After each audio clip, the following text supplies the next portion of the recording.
तो आज हम स्टार्ट करने जा रहे हैं कि crystal field splitting in octahedral complexes. इसकी हेडिंग में डालना भूल गई। तो इसके जो हमने लास्ट वीडियो में क्रिस्टल फील्ड थ्योरी पढ़ी थी और उसके कुछ पॉइंट्स देखे थे, तो आज हम उसे अप्लाई करेंगे। तो सबसे पहले हम देख लेंगे इसमें कि ऑक्टाहेड्रल कॉम्प्लेक्सेस में हम इसको कैसे अप्लाई कर सकते हैं क्रिस्टल फील्ड थ्योरी को। तो सबसे पहले तो हमें ये पता होना चाहिए कि ऑक्टाहेड्रल कॉम्प्लेक्सेस में लिगेंड का अरेंजमेंट क्या है। तो यहाँ पर अगर मैं बात करूँ एक ऑक्टाहेड्रल कॉम्प्लेक्स की, तो in an octahedral complex 6 ligands occupy the positions at the 6 vertices of a regular octahedron with metal atom at the center of the octahedron as shown in figure। देखिए फिगर में क्या दिखाया हुआ है।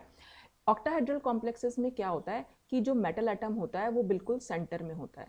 ठीक, ये मेटल एटम है। ठीक, और जो 6 लिगेंड्स होंगे, 6 लिगेंड जो ये डार्क सर्कल से दिखा रखे हैं, ये जो पोर्शन है हमारा, ठीक है, ये जो 6 लिगेंड्स हैं जो डार्क पोर्शन से दिखा रखे हैं डार्क सर्कल से, वो 6 लिगेंड्स 6 वर्टिसेस पे प्रेजेंट होते हैं ऑक्टाहेड्रन की। अब ऑक्टाहेड्रन का क्या मतलब होता है? ऑक्टाहेड्रन का मतलब जिसमें कि 8 फेसेस हों। ठीक, आप लोगों को ऑक्टाहेड्रल स्ट्रक्चर अगर समझ में आता है तो उसमें आप देख सकते हैं कि एक सिंपल सा, अगर आप इसको सिंपल फॉर्म में देखिए बनाना चाहें, आप इसको कैसे बना सकते हैं।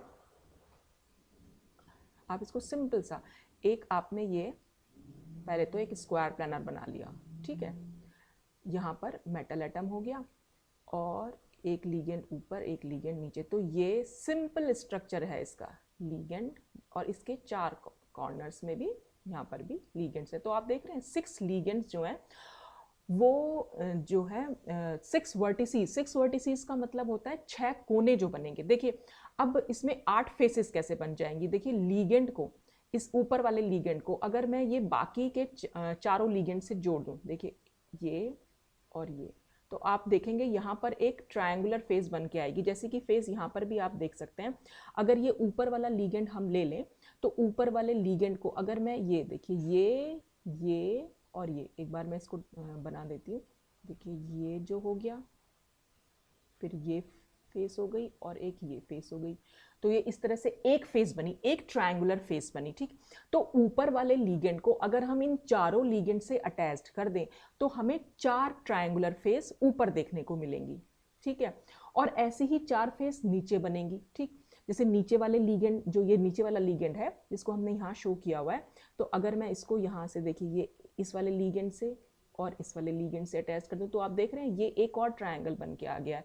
तो इस तरह से ये जो ट्रायंगल बन रहे हैं, इस पूरी स्क्वायर प्लानर जो हमने यहाँ दिखा रखा है, इसके ऊपर 4 ट्रायंगल बनेंगे और इसके ठीक नीचे 4 ट्रायंगल बनेंगे। ठीक, तो इस तरह से हम दिखा सकते हैं कि ऑक्टाहेड्रल में, ऑक्टाहेड्रन जो हम इसको बोल रहे हैं क्योंकि इसकी 8 फेसेस, 4 ऊपर बन के आती हैं और 4 नीचे बन के आती हैं, और उनके हर कोने पर, हर कॉर्नर पर ये लिगेंड्स जो हैं वो प्रेजेंट होते हैं। ठीक, तो अगर आपको ये ज्योमेट्री समझ में आ रही है इस तरीके से तो आप बना सकते हैं, अदरवाइज तो आप सिंपल वाली जो मैंने आपको बताई है अभी यहाँ पर बनाई थी, तो वो सिंपल वाली भी आप बना सकते हैं। तो सिंपल वाली बनाने के लिए भी आप क्या करेंगे, देखिए वो जो मैंने आपको बताया, आपको कुछ भी नहीं करना, यहाँ पर सिर्फ एक मेटल एटम बीच में ले लिया आपने। ठीक है, ये यहाँ से और एक लिगेंड ऊपर से और एक लिगेंड नीचे से, बस इतना दिखाना है। और यहाँ पर बस L, ये भी L, ये भी L, ये भी L, ये और ये, बस इतना सा भी बना देंगे तो भी बहुत है। और अगर आपको ये बनाना समझ में आ रहा है तो आप ये ऐसे बना सकते हैं। तो हम बात कर रहे थे ऑक्टाहेड्रल कॉम्प्लेक्स की, जिसमें 6 लिगेंड्स होंगे और 6 कोने पर वो ऑक्टाहेड्रन की प्रेजेंट होंगे। ठीक, अब इस ऑक्टाहेड्रल कॉम्प्लेक्स में क्या होगा, जो एक्सियल ऑर्बिटल्स हैं, एक्सियल ऑर्बिटल्स के बारे में हमने लास्ट वीडियो में बात की थी। एक्सियल ऑर्बिटल्स कौन से थे? जो एक्सिस पर प्रेजेंट होते हैं, और वो कौन से थे? dx² - y² और dz²। ठीक है, आर फेस टू लिगेंड्स, यानी इसका क्या मतलब हुआ, क्योंकि लिगेंड्स आप देख रहे हैं, अच्छा लिगेंड्स आप देख लीजिए, ये जो यहाँ से यहाँ लाइन खींची हुई है ये एक्सिस है एक्चुअल में। तो ये ऊपर वाली जो यहाँ से यहाँ नीचे जा रही है ये एक्स एक्सिस हो गई। ठीक, और ये वाली जो हमारी जा रही है वो वाई एक्सिस हो गई, और जो ये हमारी जा रही है वो जेड एक्सिस हो गई। यानी कि आप इसको ऐसे भी समझ सकते हैं कि 2 एक्सिस जो होंगी वो तो प्लेन में होंगी, और जो थर्ड एक्सिस होगी वो एक आपकी तरफ आ रही है और बाकी पीछे की तरफ जा रही है। ठीक है, मतलब उसका ऊपरी हिस्सा आपकी तरफ है और पीछे का हिस्सा स्क्रीन के पीछे की साइड है। ये बात मैंने पिछले वीडियो में आपको समझाई थी कि आप ऑक्टाहेड्रल कॉम्प्लेक्स को कैसे इमेजिन कर सकते हैं। तो आप देख रहे हैं ये जो तीनों एक्सिस यहाँ पर एक्स, वाई और जेड शो कर रखी हैं, उन तीनों एक्सिस पर ही ये हमारे सर्कल्स जो हैं, जिनको कि हम लीगेंड्स बोल रहे हैं, ये सब एक्सिस पर प्रेजेंट हैं। चाहे तो आप जेड एक्सिस पर देख लीजिए 2 लीगेंड प्रेजेंट हैं, ठीक, और ये जो वाई एक्सिस है, वाई एक्सिस पर 2 लीगेंड प्रेजेंट है, और जो ये एक्स एक्सिस है, इस एक्स एक्सिस पर भी 2 लीगेंड्स हमारे प्रेजेंट हैं। तो ऑक्टाहेड्रल कॉम्प्लेक्सेस में लीगेंड्स क्योंकि एक्सिस पर प्रेजेंट होते हैं, तो क्या होगा, जो एक्सियल ऑर्बिटल्स होंगे वो उनके ठीक सामने आएंगे, ठीक, ठीक सामने आ जाएंगे। कैसे दिखा सकते हैं उसको हम, देखिए, मान लीजिए ये मैंने एक सेकेंड, मैं यहाँ से पेन ले रही हूँ पहले।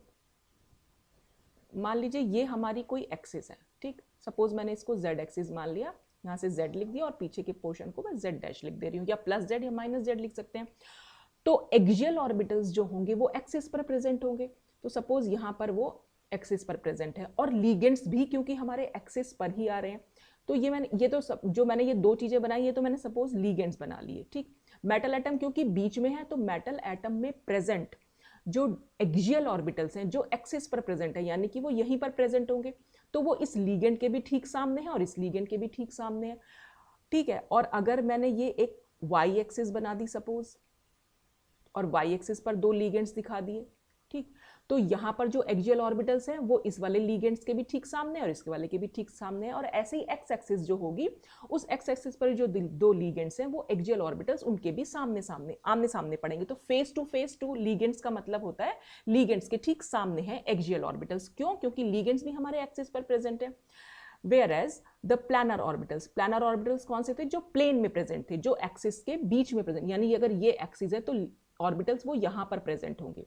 तो प्लानर ऑर्बिटल्स जो होंगे वो axis, metal ligand bond axis के बीच में प्रेजेंट होंगे, ठीक है। ये हमारा मेटल है और ये हमारे लीगेंड है, तो मेटल और लीगेंड की जो बॉन्ड एक्सिस बनेगी, ये भी मेटल लीगेंड बॉन्ड एक्सिस है, ये भी मेटल लीगेंड बॉन्ड एक्सिस है, तो उनके बीच में ये प्लानर ऑर्बिटल्स प्रेजेंट होंगे। कौन से प्लानर ऑर्बिटल्स हैं? DXY, DYZ और DZX, ठीक है।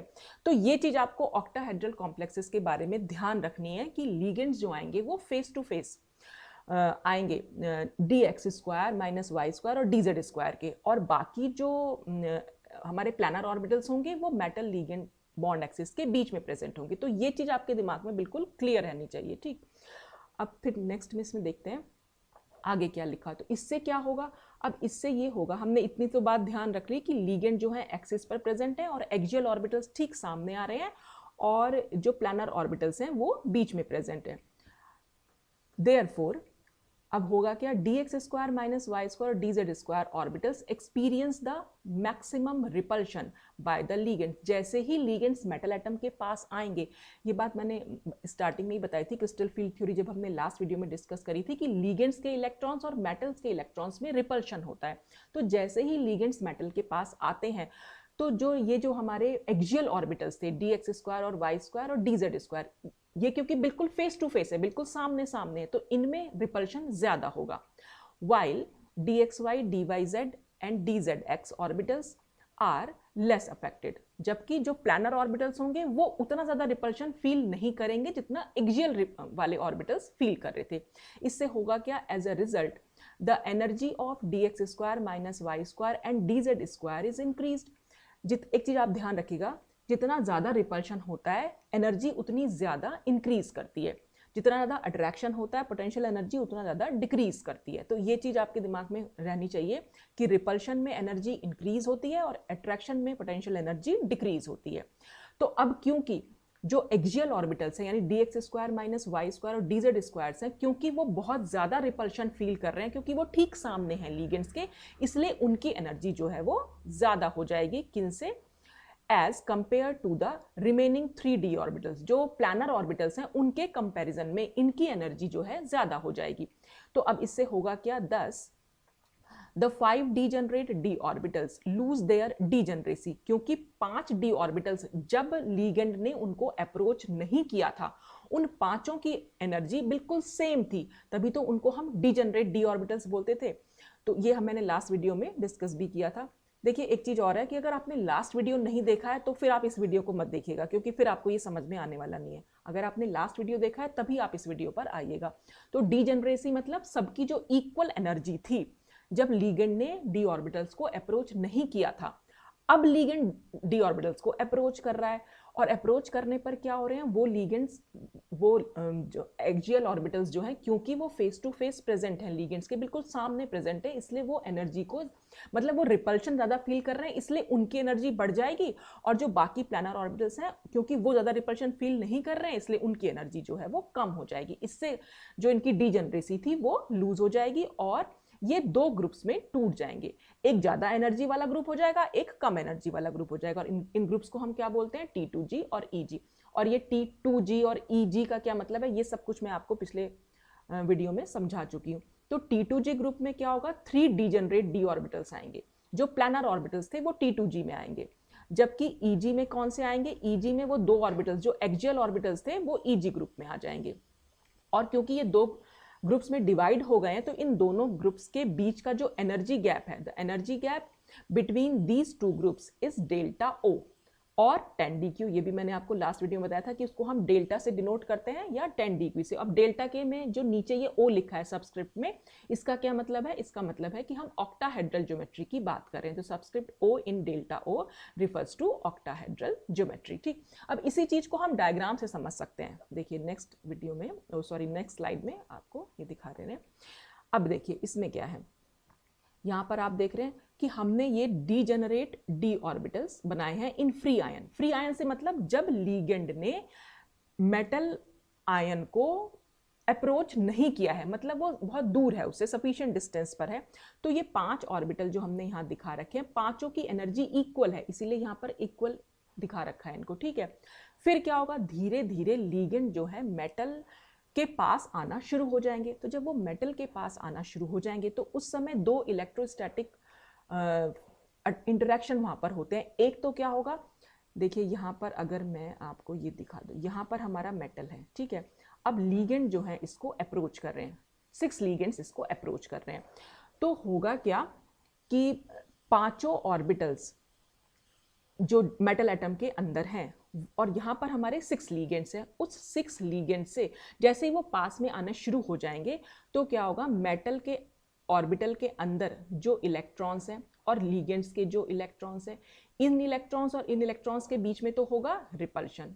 ठीक है, अच्छा, और मेटल पर क्योंकि पॉजिटिव चार्ज है और लीगेंड्स के पास क्योंकि इलेक्ट्रॉन्स हैं, तो पॉजिटिव और नेगेटिव चार्ज क्योंकि आपस में अट्रैक्शन शो करते हैं, तो इनके बीच में होगा अट्रैक्शन। ठीक है, तो दो इलेक्ट्रोस्टैटिक फोर्स वहां पर काम करेंगे, एक रिपल्शन जो इलेक्ट्रॉन इलेक्ट्रॉन के बीच में होगा, और दूसरा मेटल का क्योंकि पॉजिटिव चार्ज है और लीगेंड के पास क्योंकि इलेक्ट्रॉन है, तो पॉजिटिव और नेगेटिव के बीच में अट्रैक्शन होगा। फिर क्या होगा, थोड़ा और पास में आएंगे, तो लीगेंड्स जो है मेटल के जैसे ही थोड़ा और पास में आते हैं, वहां पर क्या होगा, फोर्स ऑफ अट्रैक्शन तो बहुत ज्यादा होगा, लेकिन साथ ही साथ दोनों के इलेक्ट्रॉन्स के बीच में रिपल्शन भी बहुत ज्यादा होगा।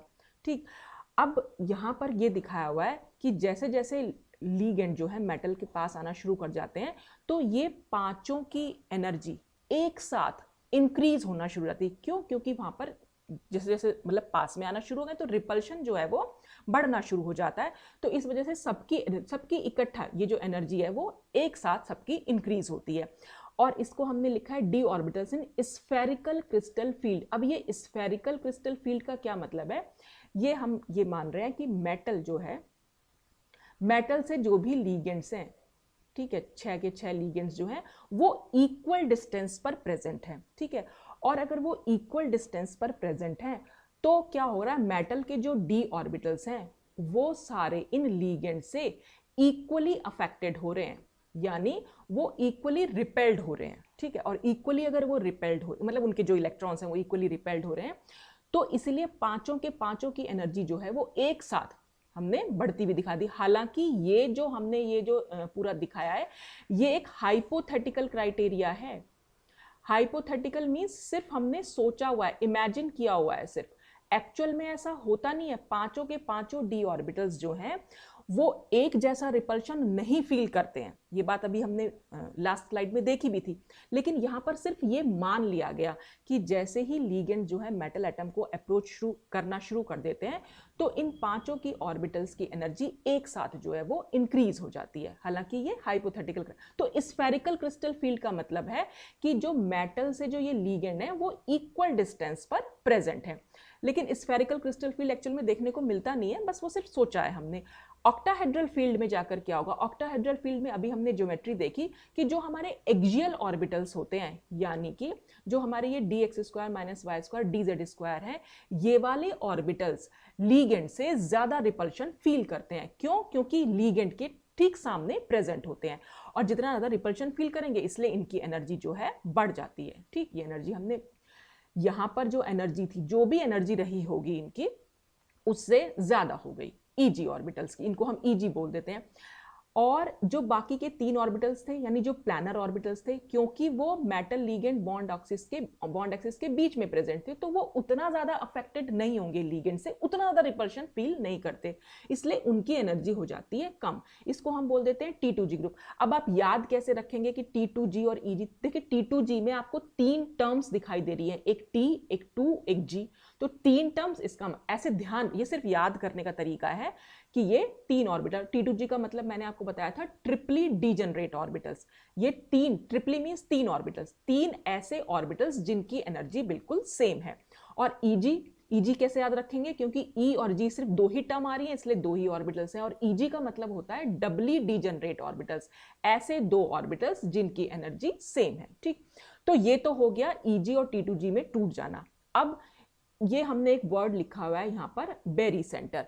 अब ये बेरी सेंटर का क्या मतलब है? बेरी सेंटर का मतलब होता है कि जो यहाँ पर एवरेज एनर्जी हमने दिखा रखी है, ये इस स्टेट की जो एवरेज एनर्जी है, ठीक है, बस इस एवरेज एनर्जी को ये शो कर रहा है। तो इस एवरेज एनर्जी वाली कंडीशन जब आएगी, यानी जब ये वाली एनर्जी आएगी, इसको हम बोल देते हैं बेरी सेंटर। बेरी सेंटर पर हम ये मानते हैं कि ये जो सबके पांचों ऑर्बिटल्स हैं, पांचों के पांचों ऑर्बिटल्स की इक्वल एनर्जी है। ठीक, यहां पर कोई स्प्लिटिंग स्टेट नहीं है, इसलिए ये लिखा हुआ है नो स्प्लिटिंग स्टेट। ये नो स्प्लिटिंग स्टेट जो लिखा है वो इन पांचों ऑर्बिटल्स के लिए लिखा है कि जब तक स्प्लिटिंग नहीं हो रही है, तब तक उनकी एनर्जी इक्वल है, और उस स्टेट को हम बेरी सेंटर बोलते हैं।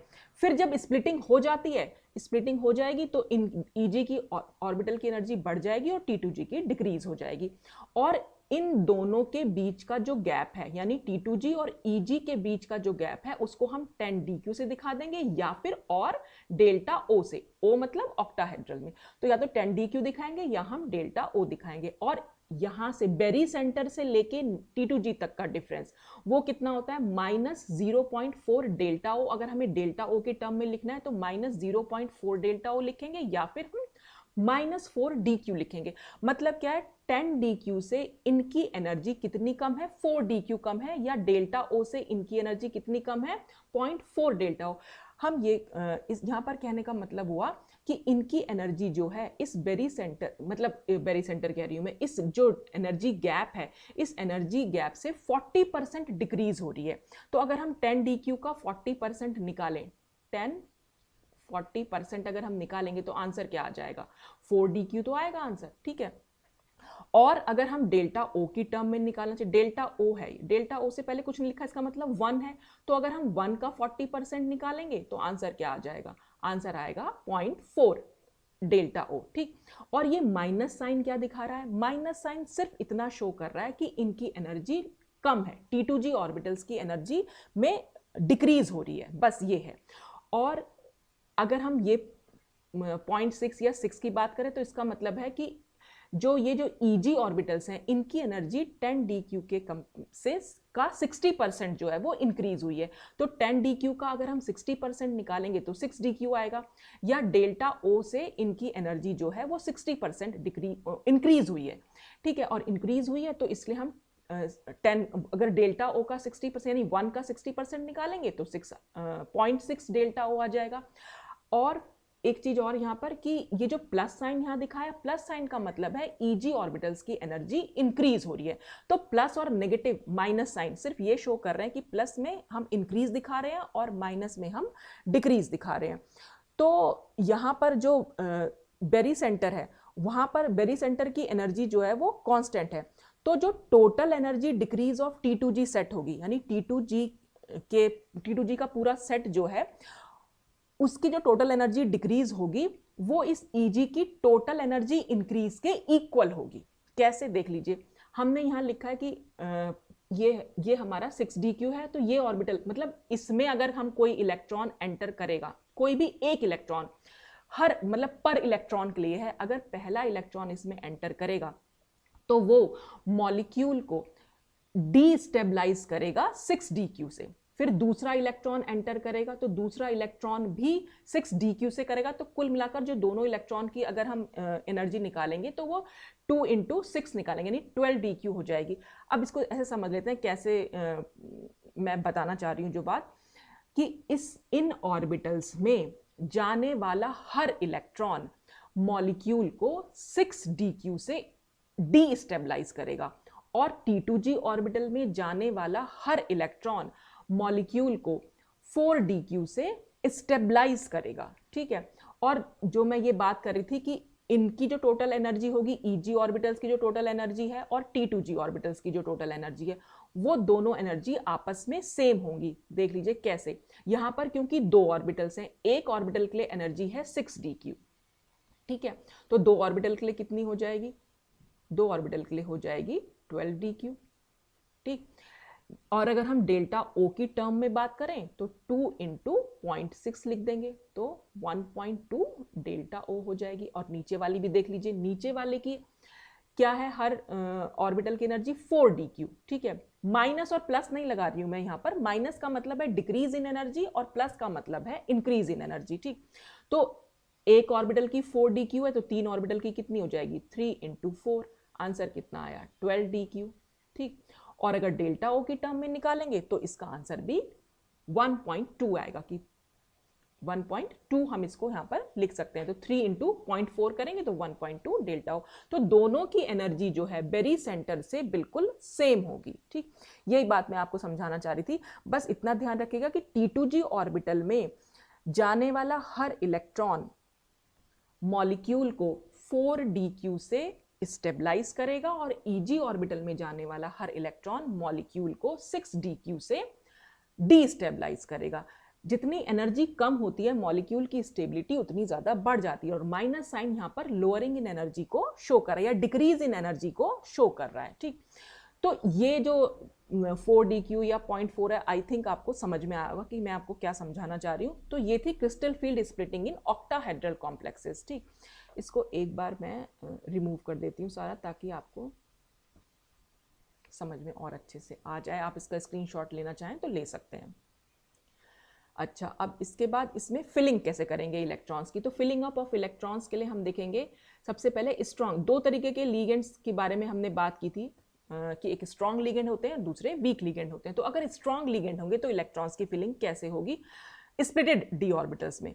तो electrons fill up the splitted D orbitals strictly according to the Hund's rule. तो हुंस रूल के अकॉर्डिंग जो है वो फिल करेंगे कि पहले जो हैं जो डी ऑर्बिटल्स हैं वो सिंगली फिल्ड होंगे और उसके बाद उनकी पेयरिंग स्टार्ट होगी, और पहले लोअर एनर्जी ऑर्बिटल्स फिल होंगे और उसके बाद हायर एनर्जी ऑर्बिटल्स फिल होंगे। तो in case of a strong ligand field when delta O is large, मैंने आपको बताया था कि जो स्ट्रॉन्ग लीगेंड होते हैं क्योंकि वो स्प्लिटिंग ज्यादा कॉज करते हैं, ठीक है, और वो जितनी ज़्यादा स्प्लिटिंग कॉज करेंगे तो डेल्टा O की वैल्यू उतनी ज़्यादा लार्ज हो जाएगी। तो यहाँ पर स्ट्रॉन्ग लिगेंड के केस में डेल्टा O या 10dq जो होती है लार्ज होती है and greater than the pairing energy, और पेयरिंग एनर्जी से बहुत ज़्यादा होती है। दैट इज, इसको हम किस तरह से लिख सकते हैं, 10dq is greater than pairing energy. अब ये पेयरिंग एनर्जी क्या है, पेयरिंग एनर्जी का मतलब है the energy required by the electrons to get paired up, यानी पेयरिंग एनर्जी वो एनर्जी हुई जो इलेक्ट्रॉन्स को चाहिए पेयर अप होने के लिए। तो स्ट्रॉन्ग लिगेंड के केस में आप ध्यान रखिएगा कि डेल्टा O की वैल्यू लार्ज होती है या 10dq की वैल्यू लार्ज होती है और ग्रेटर देन पेयरिंग एनर्जी होती है। तो अब क्योंकि डेल्टा O की वैल्यू लार्ज है तो अब इलेक्ट्रॉन्स क्या करेंगे, electrons get paired up in low energy T2G orbitals, यानी कि जो एनर्जी कम होती है बस इलेक्ट्रॉन्स उसको ले लेते हैं और उसके अकॉर्डिंग काम करते हैं। तो पेयरिंग एनर्जी क्योंकि कम है तो इसलिए इलेक्ट्रॉन्स जो हैं पेयर्ड अप हो जाएंगे, और पेयर्ड अप नीचे वाले ऑर्बिटल जो T2G ऑर्बिटल से उसमें पेयर्ड अप हो जाएंगे, बजाय instead of going to higher energy EG orbitals. ऊपर वाले ऑर्बिटल्स में ना जाकर नीचे वाले ऑर्बिटल्स में ही पेयर अप हो जाएंगे, क्योंकि ऊपर जाने के लिए उन्हें बहुत ज्यादा एनर्जी की जरूरत पड़ रही है। 10 DQ बहुत लार्ज है और उनके पास मतलब वो बहुत ज्यादा है, इसलिए वो एनर्जी उनको नहीं मिल पा रही है। The complex thus obtained contains a majority of paired electrons and possesses low spin। तो इस केस ऐसे कॉम्प्लेक्सेस में आपको पेयर्ड इलेक्ट्रॉन्स जो हैं वो ज्यादा देखने को मिलेंगे, और जाहिर सी बात है पेयर्ड इलेक्ट्रॉन ज्यादा देखने को इसलिए तो मिल रहे हैं क्योंकि इलेक्ट्रॉन्स ऊपर नहीं जा पा रहे हैं और नीचे ही पेयर अप हो जा रहे हैं। तो जब पेयर्ड इलेक्ट्रॉन्स हमें ज्यादा देखने को मिलते हैं तो ऐसे कॉम्प्लेक्सेस को हम क्या बोल देते हैं, लो स्पिन कॉम्प्लेक्सेस। लो स्पिन से आप ध्यान रखिएगा कि अनपेयर्ड इलेक्ट्रॉन हमें कम देखने को मिलेंगे, तो उससे वहां से आप याद कर सकते हैं कि ये लो स्पिन कॉम्प्लेक्सेस हुए। ठीक, इसी की फीलिंग हम अब आगे समझ भी लेते हैं। ये है arrangement of electrons in a strong ligand field. देखिए यहाँ पर क्या हो रहा है, अगर हमारे पास कॉम्प्लेक्स के पास, हमारे मेटल आयन के पास अगर एक इलेक्ट्रॉन है डी ऑर्बिटल में, तो उसके लिए तो कोई प्रॉब्लम नहीं है, वो नीचे वाले T2G ऑर्बिटल में जाएगा। मैं आपको एक बार यहाँ पर ऑर्बिटल बना देती हूँ। यहाँ पर ये स्प्लिटिंग मैंने दिखा दी, ये 2 ऑर्बिटल यहाँ बना दिए। ये हमारा क्या था, EG ऑर्बिटल्स, और नीचे क्या है हमारे T2G। ये 3 ऑर्बिटल्स जब बना रही तो ये T2G है, ऊपर है EG। तो अगर एक इलेक्ट्रॉन है तो एक इलेक्ट्रॉन तो आराम से नीचे वाले ऑर्बिटल में चला जाएगा, सिंगली फील्ड है। ठीक है, लोअर एनर्जी में जाना है क्योंकि, और लोअर एनर्जी T2G ग्रुप की है, तो एक इलेक्ट्रॉन यहाँ आ गया। जब 2 इलेक्ट्रॉन्स हुए, 2 इलेक्ट्रॉन में क्या, दूसरा इलेक्ट्रॉन दूसरे और T2G ऑर्बिटल में जाएगा, वो यहाँ नहीं जाएगा, पेयर अप नहीं करना है अभी, क्योंकि हुंड्स रूल के अकॉर्डिंग हम चल रहे हैं। हुंड्स रूल कहता था कि पहले जितने भी ऑर्बिटल्स खाली है पहले वो सिंगली फिल्ड होंगे, उसके बाद पेयरिंग स्टार्ट होगी। तो अभी तो इसके पास यहाँ पर खाली ऑर्बिटल्स थे। अब क्या है, D3, अगर कॉम्प्लेक्स के पास हमारे डी, मतलब मेटल आयन के पास डी में अगर 3 इलेक्ट्रॉन्स होंगे तो क्या होगा, पहला इलेक्ट्रॉन इसमें गया, दूसरा इसमें गया और तीसरा फिर यहाँ जाएगा। ठीक, अगर 4 इलेक्ट्रॉन होंगे, देखिए अब 4 इलेक्ट्रॉन जब हैं तो चौथे इलेक्ट्रॉन के लिए 2 कंडीशंस थी, या तो वो ऊपर वाले EG ग्रुप में जाए या फिर वो यहाँ पर पेयर अप हो जाए। अब वो, क्योंकि यहाँ पर हम चेक करेंगे कि हमारा कौन सा लीगेंड फील्ड है, क्योंकि ये स्ट्रॉन्ग लीगेंड फील्ड है, और स्ट्रॉन्ग लीगेंड फील्ड में ये जो वैल्यू है, ये यहां से यहां तक की क्या वैल्यू थी, ये 10 DQ थी, और 10 DQ स्ट्रॉन्ग लीगेंड के केस में ज्यादा होती है। स्प्लिटिंग क्योंकि बहुत ज्यादा होती है इसलिए ये वाली वैल्यू जो है वो बहुत ज्यादा होती है। 10 DQ यहाँ पर ग्रेटर देन होती है पेयरिंग एनर्जी से। ठीक है, और क्योंकि 10 DQ बहुत ज्यादा है तो इसलिए इलेक्ट्रॉन जो है वो ऊपर नहीं जा पाएगा, वो नीचे ही पेयर अप हो जाएगा। तो चौथा इलेक्ट्रॉन जब आएगा वो यहाँ पर नीचे ही पेयर अप हो गया। तो पहले अगर हम D1 के केस में देखें तो हमारे पास नंबर ऑफ अनपेयर्ड इलेक्ट्रॉन सिर्फ एक ही मिला, तो वो हमने यहाँ पर एक शो कर दिया। D2 के केस में देखें तो हमें नंबर ऑफ अनपेयर्ड इलेक्ट्रॉन 2 मिले, तो हमने यहाँ पर 2 लिख दिया।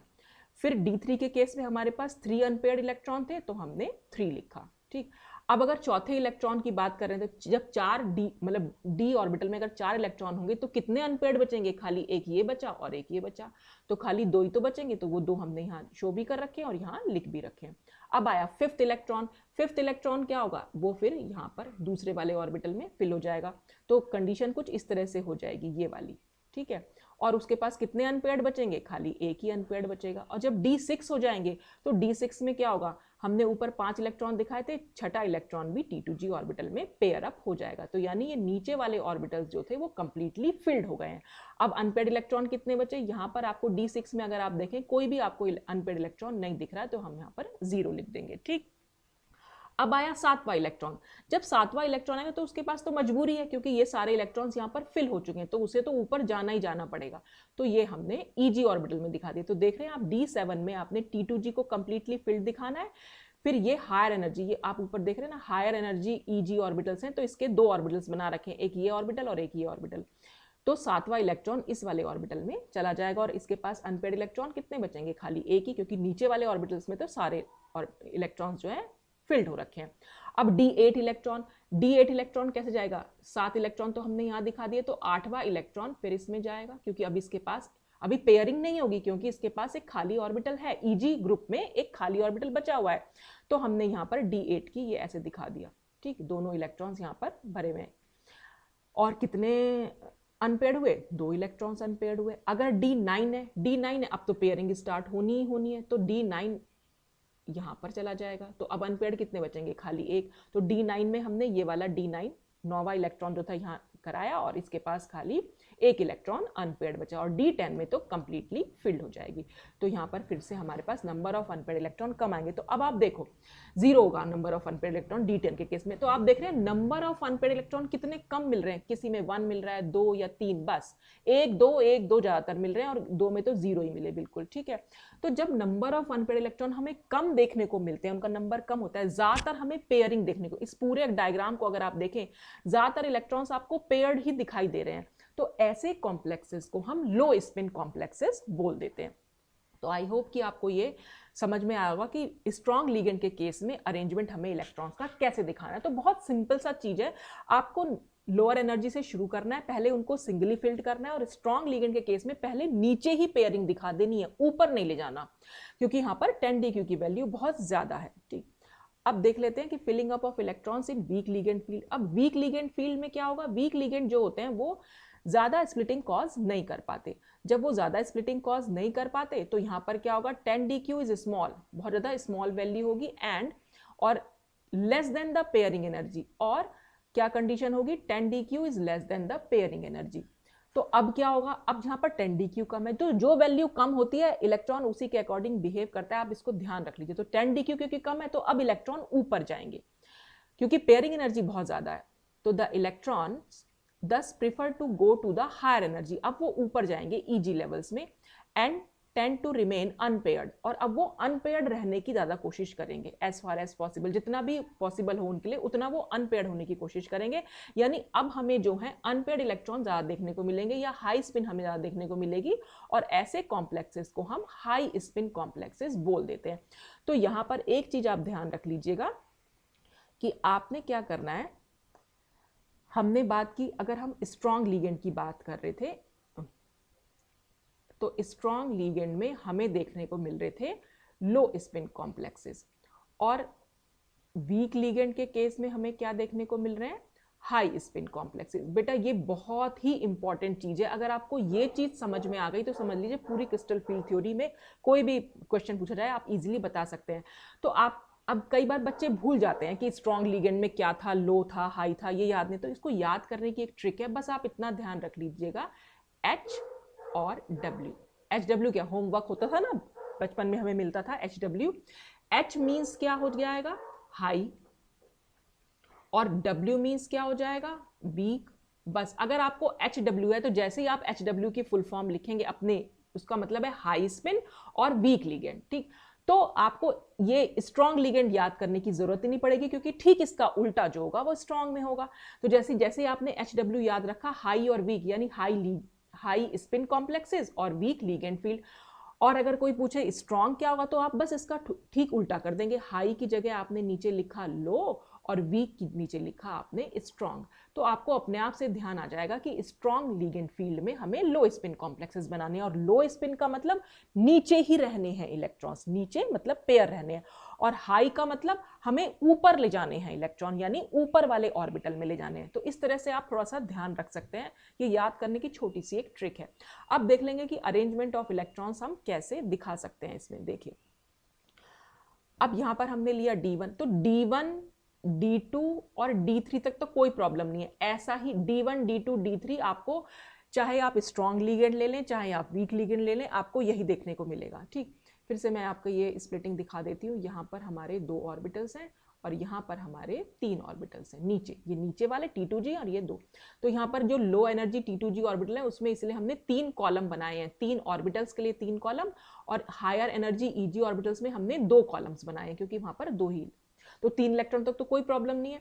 हमने यहाँ पर पहला इलेक्ट्रॉन रख दिया, ये दूसरा रख दिया और ये तीसरा डाल दिया। ठीक, अब आया चौथे इलेक्ट्रॉन की बारी। चौथे इलेक्ट्रॉन पे फिर से वही केस आएगा कि या तो वो नीचे जाएगा, पेयर अप होगा, या वो ऊपर जाएगा, कुछ एक ही चीज हो सकती है। तो बस हमें यहाँ पर चेक करना है कि हमारा लिगेंड कैसा है। हमारा लिगेंड फील्ड है वीक, और वीक लिगेंड के केस में हमेशा क्या होता है, 10dq जो होती है, 10dq स्मॉलर होती है पेयरिंग एनर्जी से। ठीक है, और 10dq स्मॉलर है इसलिए ऊपर जाएगा इलेक्ट्रॉन, और आपको तो वही ध्यान रखना है H और W। तो W यानी week ligand, H means high spin complex, high means ऊपर, बस ऐसे ध्यान रखिए, थोड़ा सा ध्यान रखने के लिए, हाई मीन्स ऊपर जाना है इलेक्ट्रॉन को, नीचे नहीं रहना है, ठीक है। तो बस एक चीज आपको HW अगर आपके दिमाग में है तो फिर आप स्ट्रॉन्ग लिगेंड अपने आप से बना सकते हैं। अपने आप से ये जो चीज है ना, आपको याद करने की जरूरत नहीं पड़ेगी कि लोअरिंग है या कम है, बस तुरंत से आपको ध्यान आ जाएगा कि हाई स्पिन का मतलब ऊपर जाना है, और ऊपर जाने का मतलब है 10 DQ कम होगी तभी तो वो ऊपर जा पा रहा है।